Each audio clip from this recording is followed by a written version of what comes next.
I think बहुत सारे लोग जो बात कर रहे हैं कि आपके जो PSL के स्टार्स थे वो उस तरह शाइन नहीं करे that they were a couple of months back. देखो, मैं हमेशा कहता हूँ कि इंटरनेशनल क्रिकेट में और डोमेस्टिक क्रिकेट में थोड़ा फ़र्क हो जाता है। वो उसका स्टैंडर्ड्स अच्छे होते हैं, फील्डिंग, बॉलिंग, हर लिहाज से बॉलर तेज़ होते हैं, वहाँ पे थोड़े से हल्के होते हैं, ये सारे फ़र्क आ जाता है। मगर ये कि मुझे कल इस बात की खुशी है कि उन्होंने ये नहीं किया कि पूरी पक्की टीम खिला दी, हर एक को अंदर डाल लिया, ये नहीं किया। बहुत अच्छा किया कि उन्होंने जो है शादाब को भेज दिया, उनको वो नंबर 4 पे खेलने के ख्वाहिशमंद नज़र आते हैं, उनको ऊपर भेज दिया कि जाएँ आप खेलें। फिर जब उनको कहा गया कि आप जाएँ रन्स करें, आज आप बॉलिंग नहीं करेंगे, तो उनसे रन्स नहीं हुए और बाबर से रन्स नहीं हुए, ये दो उनके हमारे जो बड़े मेन प्लेयर थे उनसे रन्स नहीं हुए। तो मेरे ख्याल से अच्छा किया उन्होंने, ज़मान को भी खिला दिया, बास को भी खिला दिया और दो सीनियर खिलाड़ियों को उन्होंने बॉलर्स को रेस्ट दे दिया, उसामा को खिला दिया। उसको भी पता चल गया कि देखें वो उसामा भी बहुत अच्छी बॉल कर रहे थे उधर, मगर इतनी अच्छी गेंदें इधर नहीं कर सके, पता नहीं क्यों शॉर्ट गेंद करने लगते हैं। तो एक लिहाज से मुझे खुशी है इस बात की कि उन्होंने सबको ट्राई किया और अगले मैच में भी ट्राई करें, ताकि ये जो हमारा अपना जो सफ़र शुरू होगा आयरलैंड का और इंग्लैंड का और फिर उसके बाद अमेरिका जाना है, उससे पहले जो है ना, जो आपने बच्चों को खिलाना है खिला दें, हार जीत की कोई फ़िक्र ना करें। मैं बिल्कुल नहीं क्रिटिसाइज़ करूँगा कि ये हार गए, मैं कहूँगा कि अच्छी बात है। मैं आज सुबह भी मैं ये कह रहा था कि बहुत अच्छा किया आपने, सब नए प्लेयरों को खिलाए और खिला दें जितने भी हैं, ताकि जब आयरलैंड और इंग्लैंड का टूर शुरू होगा तो उस वक्त आपके जहन में ये बात होगी कि कौन सा लड़का कहाँ खड़ा है। Okay, so you saw positives in yesterday's match, and yeah, I think positives देखना is always a good thing. मगर आपको क्या लगता है कि जो सिक्कू भी बात करें, अच्छा हुआ कि बॉलर्स को भी टेस्ट कर लिया, बिकॉज अब हारिस रऊफ भी hopefully he will be back in action as well. तो आई थिंक अभी डिसाइड कर ले भाई, in case he is not there तो फिर कौन खेलेगा, तो कौन स्टैंड आउट कर रहा है इस मैचेस में। तो yes, it is a good way, good think, it is good thinking. What do you से?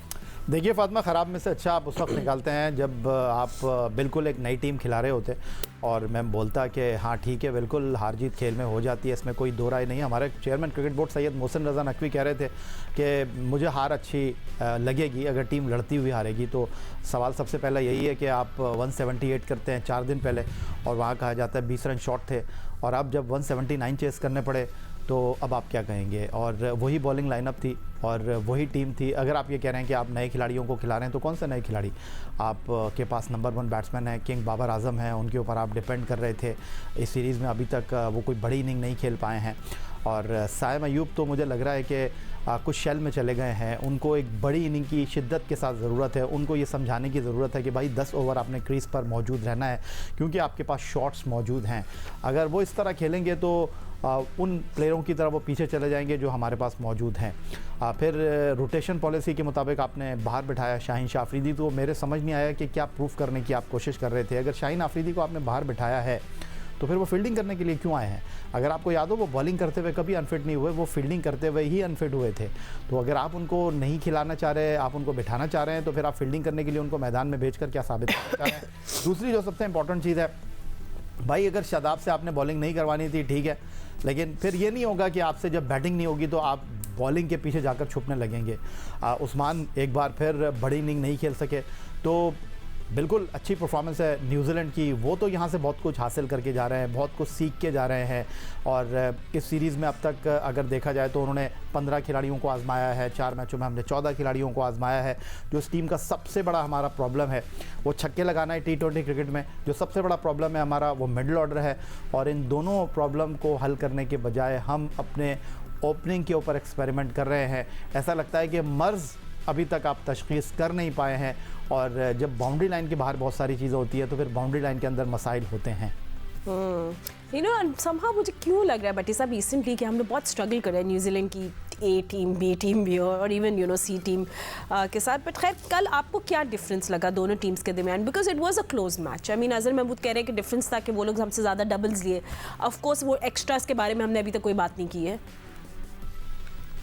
देखिए फातिमा, मेरे ख्याल में ये जो रोटेशन पॉलिसी है ना, आप जरूर नए प्लेयरों को मौका दें।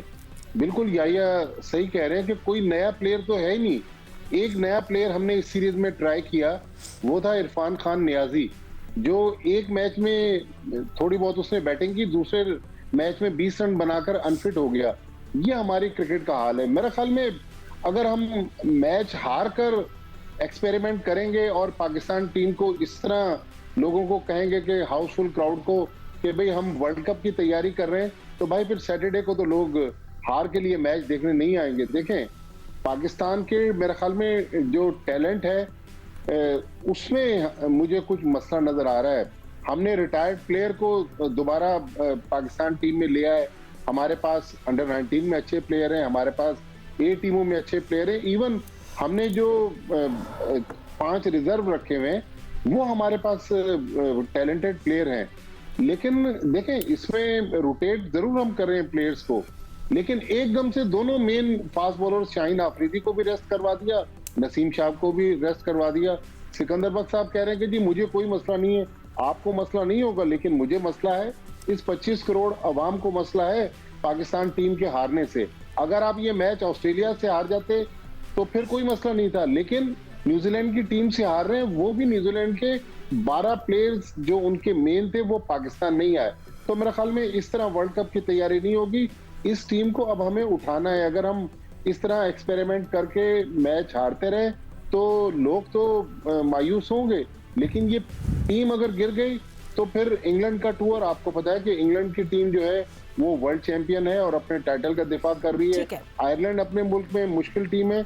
तो मेरे ख्याल में इस तरह एक्सपेरिमेंट ना करें, थोड़ा बेहतर अंदाज में टीम को लेकर चलें। प्रोफेशनलिज्म मुझे नजर नहीं आ रही। ठीक है, जब आप वर्ल्ड कप कैंपेन शुरू करते हो, it's always good to start on a high note, because एक बहुत अच्छा आपको कॉन्फिडेंस बूस्टर मिल जाता है जो भी सीरीज होती है उससे पहले। So this is the first series, इसमें हमारे कुछ कॉम्बिनेशंस के मसले हो रहे हैं। सो आई थिंक बहुत सारे सवाल है, and Sikku just coming to you, I think first is question who to play, क्योंकि ये आपकी स्क्वाड है, हु टू प्ले, एंड दूसरा क्वेश्चन है वेयर टू प्ले। खेलना तो है मगर उनको कहाँ खिलाना है, ये 2 क्वेश्चंस हैं। उसके साथ डू यू थिंक हमारी जो टॉप 4 बैटर्स हैं वो सॉर्टेड हैं अभी? वी नो एग्जैक्टली ये मैं टॉप 4 है या अभी एक और एक्सपेरिमेंट होगा? भट्टी साहब कह रहे हैं ना लड़कों को उठाना है, तो फिर तो डाला ही भेजना पड़ेगा उनको उठाने के लिए। यार आप हंस रहे हैं भट्टी साहब, आपने ऐसे बोला लड़कों को उठाना है तो मैं कहा शायद डाला भेजना चाह रहे हैं। Let's go back to the match. यार देखो 178 उन्होंने किए, कोई इतने ज़्यादा रन्स नहीं थे, कोई ज़्यादा रन थे नहीं थे।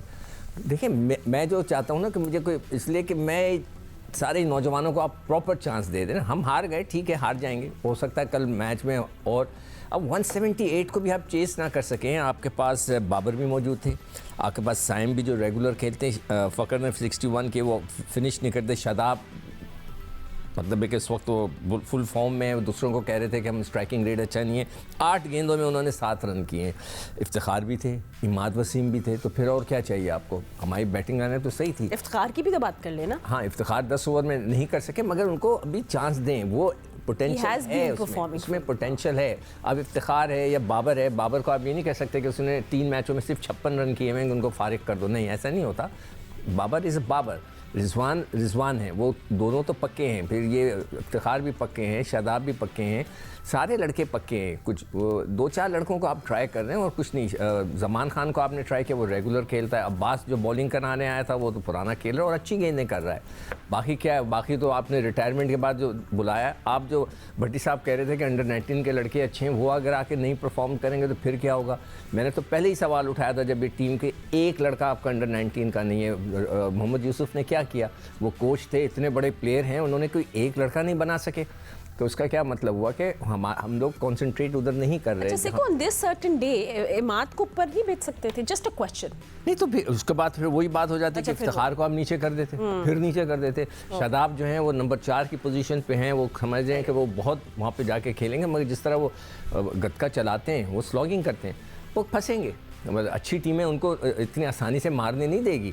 देखिए फ़र्क आ जाता है अच्छी टीमों के ख़िलाफ़। जैसे मैं डोमेस्टिक और इंटरनेशनल क्रिकेट की बात कर रहा हूँ, पेस का फ़र्क आ जाता है कि बॉलर फास्ट होते हैं, उनको तरीके पता होते हैं, और इसी तरह जब आप अच्छी टीमों के खिलाफ कर जाएंगे और भी अच्छी आपको बॉलिंग खेलने को मिलेगी, तो it won't be that easy. अभी भी हम लोग वैसे मिडिल ओवर्स के बारे में बात नहीं कर रहे, we do want to talk about that, but आप यू नो इफ या आपसे भी बात करें, और you know what I am excited is for is New Zealand के ये जो बॉलर्स हैं, जो ये यू नो यंग गन्स, जो यू नो इनके सीनियर्स इनके साथ नहीं, and how they perform, the pacers. I mean अब टिम साउदी, ट्रेंट बोल्ट की जगह रिप्लेसमेंट्स की अगर न्यूजीलैंड बात करे, सो देखे कितनी एक ज़बरदस्त टीम खड़ी होगी है उनकी। Look at the backup. देखिए फातिमा, मैं कोचिंग को नहीं मानता, लेकिन मुझे वाज़ेह तौर पर ये लग रहा है कि अगर मजबूत सोच हो, मजबूत जहन हो, तो आप बाउंड्री लाइन से भी बहुत सारी चीज़ों को ठीक कर सकते हैं। जो न्यूजीलैंड के इस वक्त कोच हैं वो उस टीम को कोच करते हैं जो कि बड़ी टीम है, जो कि कम से कम 9 खिलाड़ी उनके पाकिस्तान खेलने के लिए नहीं आए हैं, लेकिन जो प्लान उन्होंने खिलाड़ियों को दिया है, हमारे साथ मसला ये होता है, हम ऑस्ट्रेलिया जाते हैं तो कहते हैं ऊंचे उछाल वाली पिचेस के ऊपर नहीं खेल सकते, हम इंग्लैंड जाते हैं तो कहते हैं कि जी वहाँ स्विंग एंड स्टीम कंडीशन में नहीं खेल सकते, हम श्रीलंका जाते हैं तो वहाँ पर हम स्पिनर्स के खिलाफ बैटिंग करना भूल जाते हैं। यहाँ टिम रॉबिन्सन खेले हैं, चौथा मैच खेले हैं, और कल वो जिस तरह बल्लेबाजी कर रहे थे ऐसा लग रहा था कि वो तो 200 रन कर देंगे, लेकिन हमारे पास तो टॉप ऑर्डर जो बैट्समैन हैं, बाबर आजम हो गए, साइम अयूब हो गए, बिल्कुल ठीक है कि अकेले बाबर आजम तो मैच नहीं जिता सकते, लेकिन कल उनको ज़रूरत थी कि मैच को फिनिश करते, लंबा खेलते, नहीं खेल पाए, तो सवाल तो उठेगा। फिर आप बात कर रहे हैं कि आपकी वर्ल्ड कप के लिए तैयारी क्या है, इसमें कोई शक नहीं है, आपने बिल्कुल बजा फरमाया कि मिडल ऑर्डर आपका मसला है, लेकिन आप ये नहीं कह सकते कि इफ्तिखार अहमद जो हैं वो सिर्फ 4 गेंदों के प्लेयर हैं। इफ्तिखार को कल मैच फिनिश करके जाना चाहिए था। आपने 3 मैचों में बाहर बिठाया फ़खर जमान को, और उनको ये बताया गया कि आप पहले 3 मैच नहीं खेलेंगे। उन्होंने कल प्रेस कॉन्फ्रेंस में आकर कहा पाकिस्तान टीम के जो मौजूदा टॉप ऑर्डर बैटर हैं उसमें फ़खर जमान का सबसे बेहतरीन स्ट्राइक रेट है। कल भी उन्होंने 135 के स्ट्राइक रेट से बैटिंग की। इन 4 मैचों में पाकिस्तान टीम ने 12 छक्के मारे हैं, और 3 छक्के एक मैच खेलने वाले फ़खर जमान ने लगा दिए। जो T20 क्रिकेट में इस वक्त सबसे बड़ा इशू है वो है छक्के मारना। हमारे बैट्समैन छक्के नहीं मार पा रहे। अगर हम देखें न्यूजीलैंड की टीम को, बैनक्राफ्ट जो है 5 छक्के मार चुके हैं, चैपमैन जो है 4 छक्के मार चुके हैं। हमारी टीम का सबसे बड़ा मसला ये है। आप कह रही हैं कि हम नए खिलाड़ियों को खिला रहे हैं, मैं आपसे दोबारा पूछ रहा हूँ, नए खिलाड़ी बता तो दें कौन से नए खिलाड़ी? There was a clear difference between the batters, but anyway हम लोग एक क्विक ब्रेक ले लेते हैं। ब्रेक के बाद कल वाले मैच की बात करेंगे। इट्स द फाइनल, कि न्यूजीलैंड विन द सीरीज या पाकिस्तान कम बैक करके ड्रॉ कर सकता है।